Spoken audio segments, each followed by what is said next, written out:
మెదక్ జిల్లా హత్నూరు మండలంలోని పలు గ్రామాల్లో ధాన్యం కొనుగోలు కేంద్రాలు ఎమ్మెల్యే సునీతారెడ్డి ప్రారంభించారు. ఈ సందర్భంగా ఆమె మాట్లాడుతూ కొనుగోలు కేంద్రాల వద్ద రైతులను ఇబ్బందులకు కలగకుండా అన్ని సౌకర్యాలు కల్పించడంతో పాటుగా గనీ బ్యాగులు, సుతిలి తాడుల్లో అందుబాటులో ఉంచాలని అన్నారు. రైతులు పండించిన ధాన్యాన్ని దళారులకు కాకుండా ప్రభుత్వం ఏర్పాటు చేసిన ఐకేపీ సెంటర్లో ధాన్యాన్ని విక్రయించి మద్దతు ధర పొందాలని, ఏ గ్రేడ్కి 2,320 రూపాయలు, సన్న వడ్లకు 500 రూపాయలు బోనస్ ఇవ్వడంతో 2,820 రూపాయలు సన్న వడ్లకు ధర చెల్లించడం జరుగుతుందన్నారు ఎమ్మెల్యే.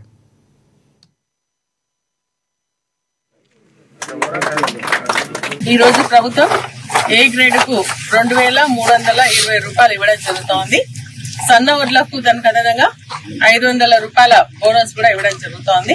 అంటే 2,820 రూపాయలు మరి సన్న వడ్లకు వచ్చేటువంటి పరిస్థితి కాబట్టి ఖచ్చితంగా రైతులందరూ కూడా ఈ యొక్క కొనుగోలు కేంద్రాన్ని ఉపయోగించుకోవాల్సిందిగా నేను కోరుతాను.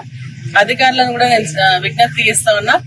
ఏదైతే ఐకేపీ సెంటర్స్ లో కానీ లేదంటే మన పిఎస్ఎస్ కానీ ఇక్కడ కూడా మరి బార్దాలకు సంబంధించి సంచులకు కానీ తాళ్లకు కానీ ఎటువంటి ఇబ్బంది లేకుండా వారికి అందించాల్సినటువంటి బాధ్యత వారిది కాబట్టి ట్రాన్స్పోర్టేషన్ కూడా ఇబ్బంది లేకుండా చూసుకోవాలని, ఒకవేళ ట్రాన్స్పోర్టేషన్ ఇబ్బంది ఉంటే ట్రాక్టర్స్ ద్వారా కూడా తీసుకొస్తే కూడా తీసుకునే విధంగా చేయాలని, రైస్ మిల్ అలాట్మెంట్ తొందరగా చేసి కొన్నటువంటి ప్రతి ఒక్క ధాన్యం బస్తాన్ని ఇమీడియట్ గా మరి రైస్ మిల్ కి పంపించే విధంగా చర్యలు చేపట్టాలని చెప్పేసి కూడా నేను కోరుతా ఉన్నా. ఎందుకంటే ఇక్కడ తీసుకున్న తర్వాత ధాన్యం ఇక్కడ కొనుగోలు కేంద్రాల్లో జోకిన తర్వాత అది వారం రోజుల వరకు కూడా మరి రైస్ మిల్ కి పోకపోతే రైతుకు నష్టం జరుగుతుంది. ఎందుకంటే జోకిన దాంట్లో మళ్ళీ తరుగు పోయేటువంటి పరిస్థితి ఉన్నది.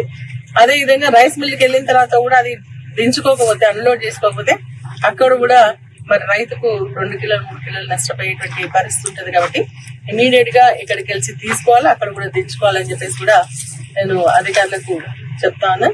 అదేవిధంగా రైతులు కొన్న ప్రతి గింజ కూడా ఇమీడియట్ గా మద్దతు ధర ఇస్తూ మరి 500 రూపాయల బోనస్ కూడా ఇస్తూ వాళ్ళ ఖాతాలో వేయాల్సిందిగా కోరుతాను. ఎందుకంటే పోయినసారి మరి ఈ రోజు ప్రభుత్వం ఏ గ్రేడ్ కు 2,000 బాగా వస్తుంది. ఓకేనా? Okay madam.